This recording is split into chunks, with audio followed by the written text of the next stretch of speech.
오늘 하나님께서 우리에게 주시는 말씀은 느헤미야 12장 말씀입니다. 느헤미야 12장 1절로 47절까지 우리 한 목소리로 읽겠습니다. 시작.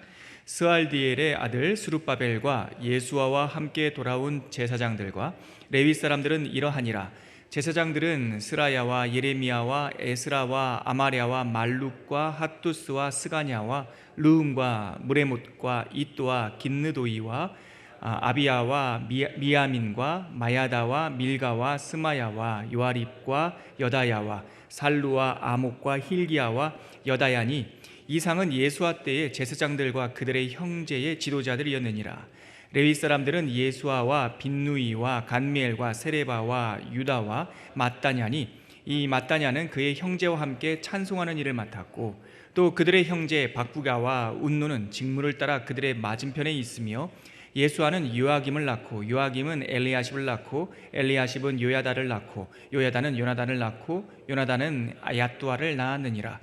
요아김 때의 제사장 족장된 자는 스라야 족속에는 무라야요 예레미야 족속에는 하나냐요 에스라 족속에는 무슬람이요 아마랴 족속에는 여호하나니요 말루기 족속에는 요나단이요 스바냐 족속에는 요셉이요 하림 족속에서는 아드나요 무라엿 족속에서는 헐게요 이또 족속에서는 스가랴요 긴느돈 족속에는 무슬람이요 아비야 족속에는 시그리요 미야민 곧 모야다 족속에는 빌데요 빌가 족속에는 삼무야요 스마야 족속에는 여호나단이요 요아립 족속에는 마뜨네요 여다야 족속에는 우시요 살레 족속에는 갈레요 아목 족속에는 에벨이요 힐기야 족속에는 하사바요 여다야 족속에는 느다넬이었느니라.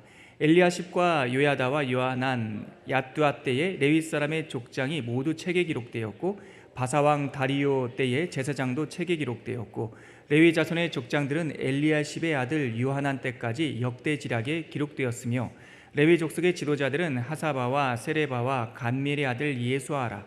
그들은 그들의 형제의 맞은편에 있어 하나님의 사람 다윗의 명령대로 순서를 따라 주를 찬양하며 감사하고 마따냐와 박부가와 오바다와 무슬람과 달몬과 악굽은 다 문지기로서 순서대로 문 안에 곡간을 파수하였나니 이상의 모든 사람들은 요사닥의 손자 예수아의 아들 요아김과 총독 느헤미야와 제사장 겸 학사 에스라 때에 있었느니라. 예루살렘 성벽을 봉헌하게 되니 각 처에서 레위 사람들을 찾아 예루살렘으로 데려다가 감사하며 노래하며 재금을 치며 비파와 수금을 타며 즐거이 봉헌식을 행하려 하며 이에 노래하는 자들이 예루살렘 사방들과 느도바 사람들의 마을에서 모여들고 또 벳길갈과 게바와 아스마의 뜰에서 모여들었으니 이 노래하는 자들은 자기들을 위하여 예루살렘 사방의 마을들을 이루었음이라. 제사장들과 레위 사람들이 몸을 정결하게 하고 또 백성과 성문과 성벽을 정결하게 하니라. 이에 내가 유다 방백들을 성벽 위에 오르게 하고 또 감사 찬송하는 자의 큰 무리를 둘로 나누어 성벽 위로 대오를 지어 가게 하였는데 한 무리는 오른쪽으로 분문을 향하여 가게 하니 그들의 뒤를 따르는 자는 호세아와 유다 지도자의 절반이요 또 아사랴와 에스라와 무슬람과 유다와 베냐민과 스마야와 예레미야이며 또 제사장들의 자손 몇 사람이 나팔을 잡았으니 요나단의 아들 스마야의 손자 마따냐의 증손 미가야의 현손 삭불의 오대손 아삽의 육대손 스가랴와 그의 형제들인 스마야와 아사렐과 밀랄레와 길랄레와 마야와 느다넬과 유다와 하나니라. 다 하나님의 사람 다윗의 악기를 잡았고 학사 에스라가 앞서서 샘문으로 전진하여 성벽으로 올라가는 곳에 이르러 다윗성의 층계로 올라가서 다윗의 궁 윗길에서 동쪽으로 향하여 수문에 이르렀고 감사 찬송하는 다른 무리는 왼쪽으로 행진하는데 내가 백성의 절반과 더불어 그 뒤를 따라 성벽 위로 가서 화덕망대 윗길로 성벽 넓은 곳에 이르고 에브라임 문 위로 옛문과 어문 하나넬 망대와 함메아 망대를 지나 양문에 이르러 감옥문에 멈춤에 이에 감사 찬송하는 두 무리가 하나님의 전에 섰고 또 나와 민장의 절반도 함께 하였고 제사장 엘리야김과 마아세야와 미냐민과 미가야와 엘류에네와 스가랴와 하나냐는 다 나팔을 잡았고 또 마아세야와 스마야와 엘라살과 우시와 여호하난과 말기야와 엘람과 에셀이 함께 있으며 노래하는 자는 크게 찬송하였는데 그 감독은 예스라히야라. 이날에 무리가 큰 제사를 드리고 심히 즐거워하였으니 이는 하나님이 크게 즐거워하게 하였음이라. 부녀와 어린아이도 즐거워하였으므로 예루살렘이 즐거워하는 소리가 멀리 들렸느니라. 그날에 사람을 세워 곡간을 맡기고 제사장들과 레위 사람들에게 돌릴 것 곧 율법에 정한 대로 거제물과 처음 익은 것과 11조를 모든 성읍 밭에서 거두어 이 곡간에 쌓게 하였노니 이는 유다 사람이 섬기는 제사장들과 레위 사람들로 말미암아 즐거워하기 때문이라. 그들은 하나님을 섬기는 일과 결례의 일을 힘썼으며 노래하는 자들과 문지기들도 그리하여 모두 다윗과 그의 아들 솔로몬의 명령을 따라 행하였으니 옛적 다윗과 아삽의 때에는 노래하는 자의 지도자가 있어서 하나님께 찬송하는 노래와 감사하는 노래를 하였음이며 스룹바벨 때와 느헤미야 때에는 온 이스라엘이 노래하는 자들과 문지기들에게 날마다 쓸 몫을 주되 그들이 성별한 것을 레위 사람들에게 주고 레위 사람들은 그것을 또 성별하여 아론 자손에게 주었느니라. 아멘. 절수로는 47절인데 이 본문이 길다 보니까 꽤 긴 본문이죠. 그래도 우리가 이렇게 강해 설교하고 아침 기도회, 새벽 작전 기도회 할 때는 본문을 빠짐없이 이렇게 읽는 게 참 유익합니다. 성벽을 완성했습니다. 그리고 2주 정착 계획까지 다 마련되었고 제비 뽑아서 또 자원하는 사람들 중심으로 인구의 10분의 1이 예루살렘 안에 들어가 살기로 했습니다. 그 직후에 한 일은 오늘 우리가 읽은 12장 말씀, 공동체의 리더들을 기억하고 갱신하는 일이었어요. 누가 처음에 돌아왔던가, 우리를 인솔한 사람이 누구였던가, 그때 다 무너진 이 공동체에서 예배를 집례하는 사람, 찬양을 집례하는 사람이 누구였던가 다시 한번 확인하는 게 중요합니다. 우리가 공동체나 어떤 한 그룹이 질서의 혼란을 느낄 때는 제일 먼저 다 멈춰서고 서로 큰 목소리를 내고 자기 주장을 하기 전에 우리 공동체의 리더를 하나님께서 누구를 세워주셨던가, 어떤 분의 리더를 통해, 그러니까 지휘를 통해 우리가 함께 나아가야 되는가, 이것을 보는 게 굉장히 중요합니다. 합창단이 찬양을 잘하는 방법은 자기 목소리와 성량을 키우는 것도 개인적으로 중요하지만 가장 중요한 것은 청음이에요. 옆에 사람이 노래하는 걸 들어야 돼요. 그리고 앞에서 지휘하는 사람 걸 들어야 돼요. 저는 회중 찬양, 우리가 이렇게 예배 드릴 때 찬양할 때 앞에 악보 띄우는 걸 별로 하지 않습니다. 찬양하려고 딱 모이는 순간 악보가 중요하지 않습니다. 앞에서 인도하는 사람이 중요합니다. 특히 옛날 외국 곡을 번역할 때는요, 외국 발음과 한국 발음이 좀 달라가지고 이 16분음표 이런 거는 당겨지기도 하고 미뤄지기도 합니다. 그럴 때 어떤 분들은요, 가끔 보면은 우리 교회 말고 예전에 보면 이렇게 펴가지고 악보를, 본인 혼자 악보를 들고 와가지고 악보를 그대로 부르겠다고 주장하는 사람이 있어요. 불협화음이 되는 거예요. 우리가 오늘 43절까지 읽고 지난번에는 70몇 절까지 읽었는데 너무 잘 읽죠? 왜 이렇게 잘 읽습니까? 앞에서 읽는 사람을 따라서 읽기 때문에 그래요. 어떨 때는 제가 좀 빨리 읽기도 합니다. 저는 이제 등단하기 전에 여러 번 읽어보기 때문에 이름이 수십 명 반복될 때는 조금 빠르게 읽어요. 그러다가 내용이 나와서 조금 생각해야 될 때는 조금 천천히 읽고요. 같이 따라오시니까 이게 되는 거죠. 제가 근데 가끔 곤란할 때가 있어요. 9시, 11시 예배 드릴 때 사도신경을 하면 꼭 저랑 리듬이 다르게 사도신경 하는 분들이 2분 계세요. 제가 그거 신경 쓰다가 이렇게 틀리는 경우가 있어요.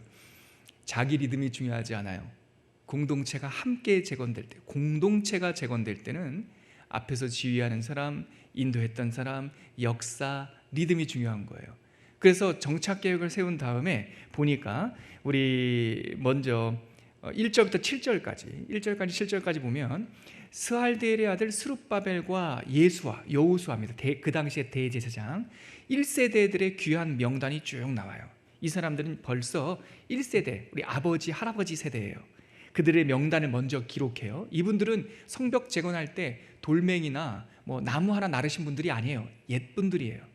그럼에도 불구하고 우리 할아버지, 우리 아버지의 명단을 쭉 기록하죠. 7절까지. 그리고 8절부터 11절까지는 그 1세대 때 여호수아, 예수아의 리더를 인도를 받았던 1세대 신앙 리더들, 제사장들, 레위 사람들의 명단이 11절까지 쭉 나와요.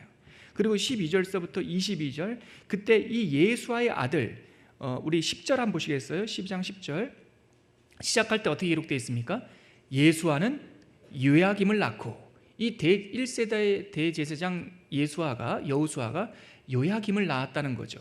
근데 12절에 가보십시오. 12절에 보면 요야김 때의 제사장 족장된 자는 스라야 족속에는 누구요. 다시 말해서 12절부터 21절까지는 1세대 말고 2세대, 우리 아버지 세대, 이 2세대들의 명단이 쭉 나와요. 족장도 나오고 또 제사장도 나오고.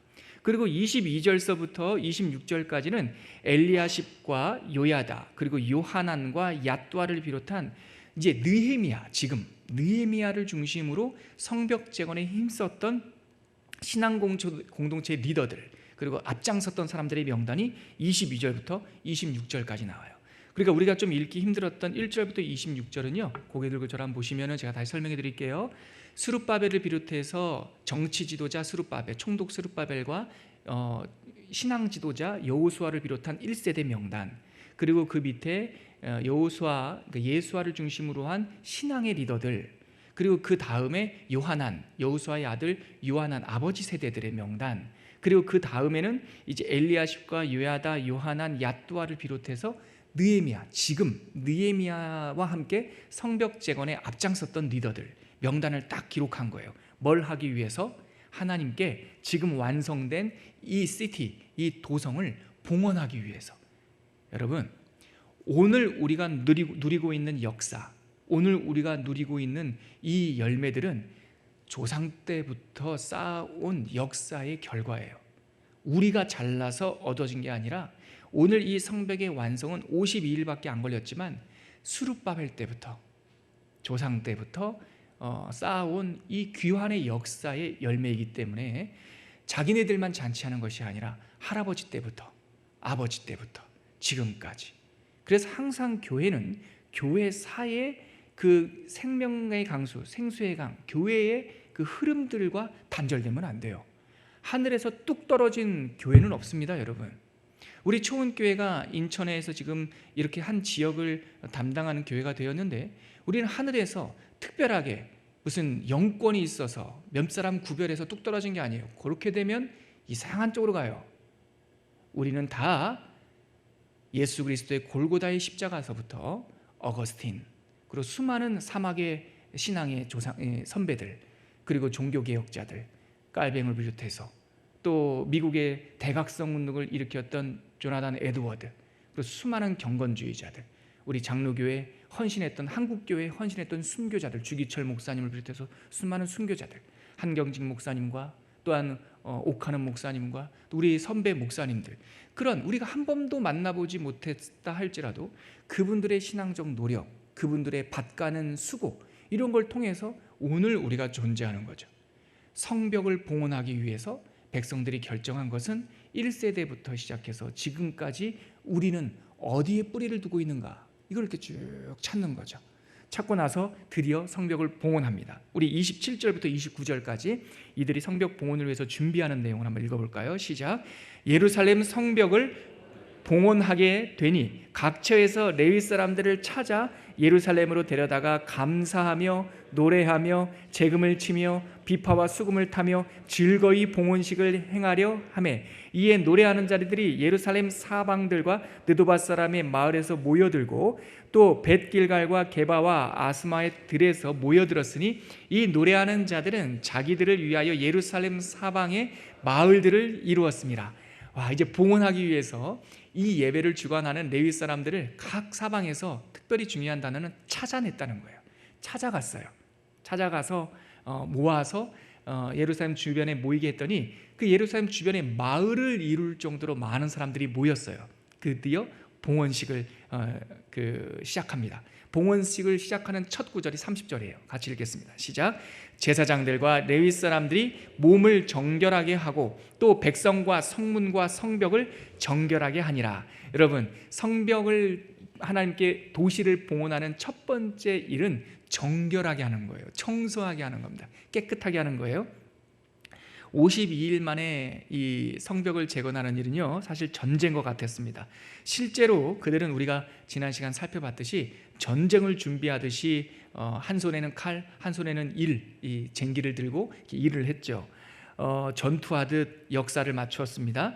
이제 저는 이 싸움을 하면서 싸움을 하듯이 성벽을 재건하는 모습을 보면서 이게 오늘 우리의 삶과 다를 바가 없다. 이 시대를 살아가는 크리스찬들의 삶이 느헤미야의 성벽 재건하는 태도에 담겨 있다는 생각을 했어요.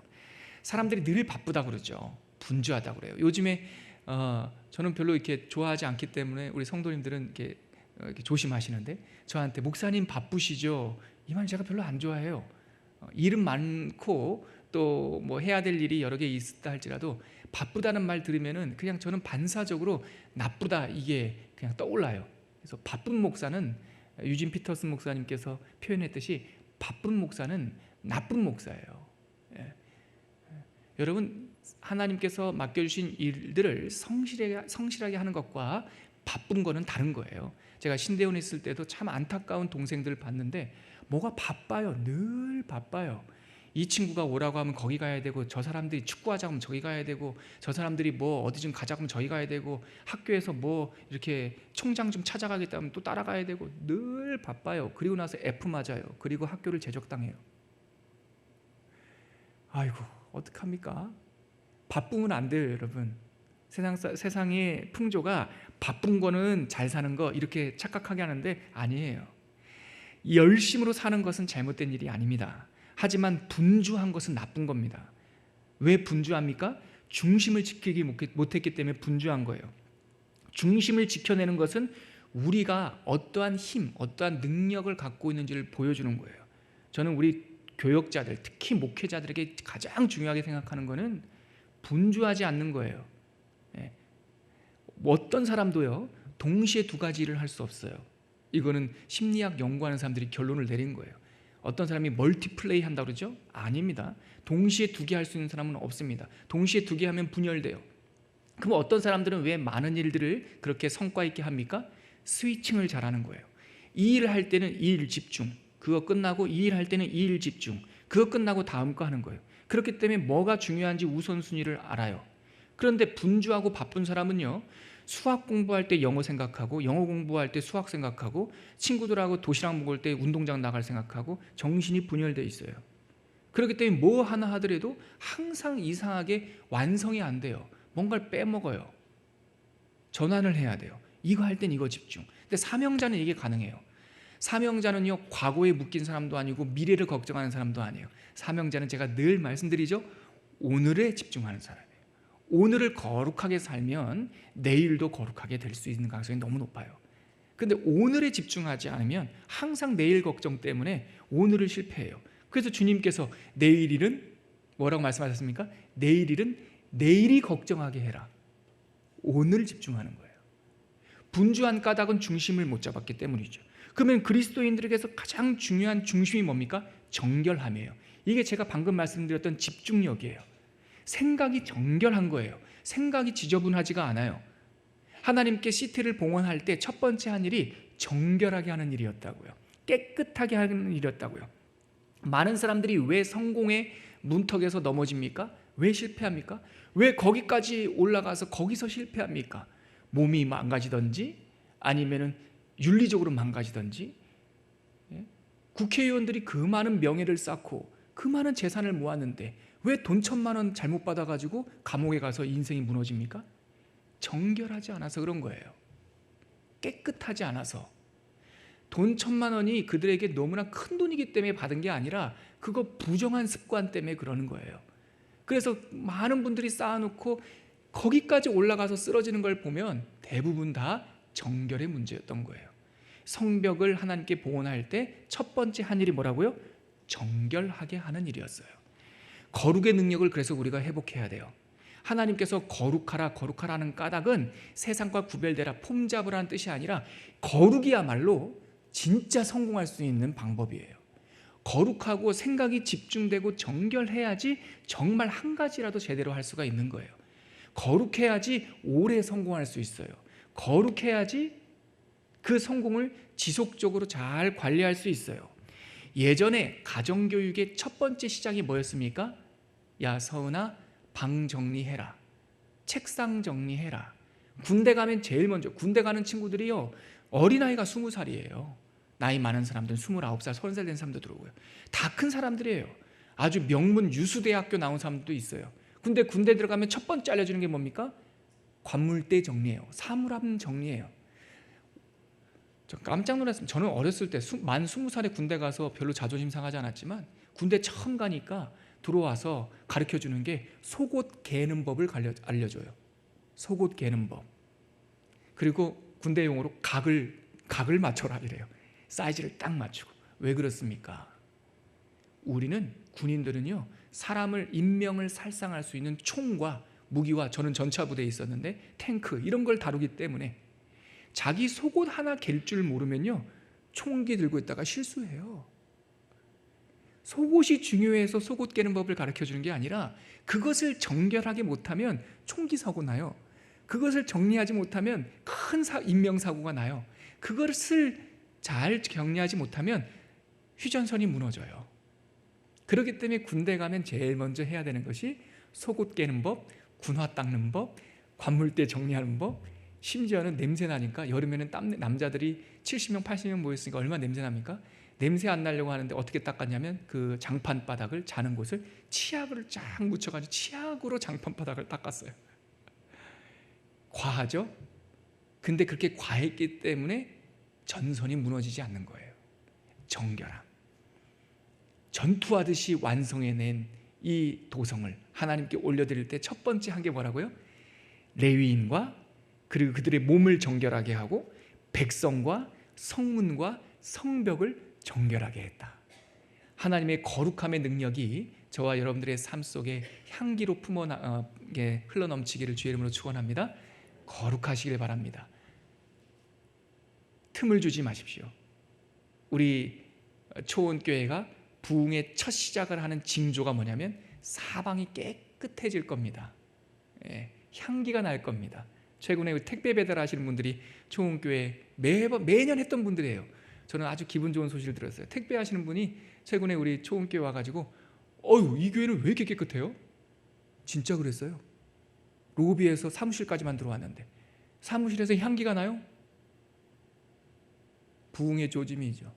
여러분들의 집과 일터에서도 정결함의 능력이 이렇게 꼽히기를 바랍니다. 이렇게 해서 하나님 앞에 이 정결하게 한 다음에 이 레위인들이 두 그룹으로, 한 그룹은요 이렇게 오른쪽으로 샘문을 시작으로 해서 수문까지 쫙 성벽 위로 행진을 해요. 행진할 때 그 성벽 위에는 찬양대가 서가지고 나팔을 불고 노래를 해요. 믿음의 행진은 우리가 믿음의 길을 걸어갈 때 성벽 위에서 찬양대가 노래하는 그 모습을 제가 상상을 해보니까 우리 모든 성도들이 믿음의 길을 걸어갈 때 이 천국에서 천사들이 나팔을 불고 격려해주고 계실 거예요. 오늘도 여러분들 외롭다고 생각하지 마시고 지루하다고 생각하지 마시고 여러분들의 사명의 성벽을 오른쪽으로 왼쪽으로 힘있게 걸어가시길 바랍니다. 성벽 위에서 찬양대가 나팔을 불고 수금을 치고 재금을 치면서 막 찬양을 하는 거죠. 다시 절반은 이 밑에 북문을 중심으로 화덕망대까지 또 행진을 해요. 그리고 딱 모여가지고 함께 모여서 하는 일이 뭐냐면 예배를 드리는 일이었어요. 그 예배 드리는 일이 43절에 나와 있습니다. 한번 읽어볼까요? 시작. 이날에 무리가 큰 제사를 드리고 심히 즐거워하였으니 이는 하나님이 크게 즐거워하게 하였음이라. 부녀와 어린아이도 즐거워하였으므로 예루살렘이 즐거워하는 소리가 멀리 들렸느니라. 여러분, 신앙의 본질이 뭐냐면 행복이에요. 즐거움이에요. 신앙생활은 고행하는 게 아니에요. 새벽 예배 고행하고 극기훈련하는 거 아닙니다. 안 하던 거 하려니까 좀 힘들죠. 나중에 하다 보면 이 새벽 재단, 이 예배 드리는 것이 너무 좋다는 게 알게 돼요. 기쁨이 차오르게 됩니다. 흘러가게 돼요. 멀리까지 기쁨이 퍼지게 돼요. 여러분, 밤 시간에 어두운 이 골목을 이렇게 어슬렁거릴지 아니면 새벽에 예배를 드릴지 결단하는 것은 우리 몫이에요. 근데 결단만 하십시오. 새벽에서 시작하는 사람, 새벽에 예배를 시작한 사람, 오늘 43절 말씀처럼 기쁨이 흘러서 차고 넘칠 거예요. 제가 저희 딸 얘기 하나 해드릴까요? 방학했다고, 초등학교 1학년 올해 처음 들어가서 방학했다고요. 어제 웬일로 일찍 일어나가지고 새벽 예배 나왔거든요. 어제 이 친구가 인생의 이치를 하나 깨달았어요. 아빠, 하루가 너무 길어.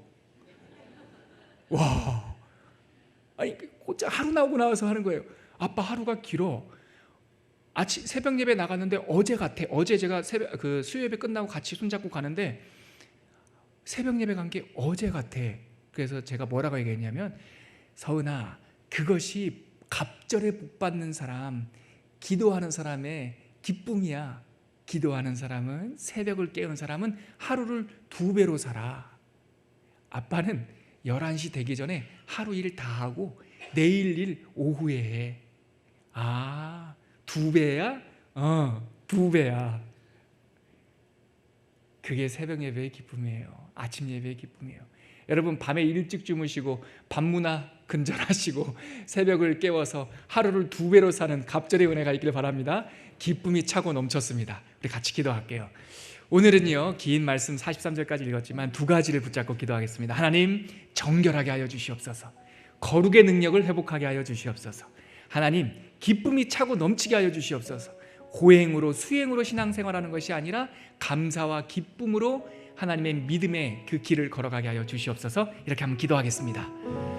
하나님 아버지, 갑절의 은혜가 넘칩니다. 아침에 일어나서 첫 시간을 주님께 드리고 예배하면서 우리의 오늘 하루의 이 도성을 주님께 봉헌합니다.